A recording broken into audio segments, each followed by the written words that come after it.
Aral সাগরের বিলুপ্তি বিশ্বজুড়ে পরিবেশগত ধ্বংসলীলার প্রতীক হয়ে উঠেছিল। আজ এই অঞ্চলটি ভবিষ্যতের পরীক্ষাগারে পরিণত হয়েছে।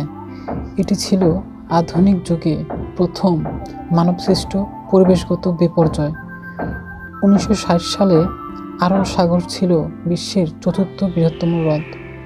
এটি ছিল কার্প, ব্রিজ এবং অন্যান্য সামুদ্রিক প্রাণীতে ভরপুর একটি হ্রদ।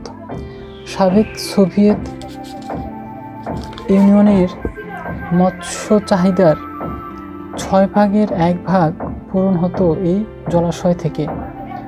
তৎকালীন সোভিয়েত কর্মকর্তারা আরল সাগরে পতিত হওয়া আমদরিয়া ও শিরদরিয়া পানিতে নদী দুটির পানিকে সরিয়ে নিয়ে তুলা উৎপাদনের জন্য ব্যবহৃত করে।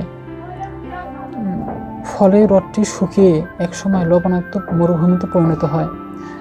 তবে এই হ্রদটি তার আগের অবস্থায় ফিরিয়ে আসতে পারে যদি আমদরিয়া ও শিরদরিয়া নদীগুলোর গতিপথ আটকে না রেখে খুলে দেওয়া হয়।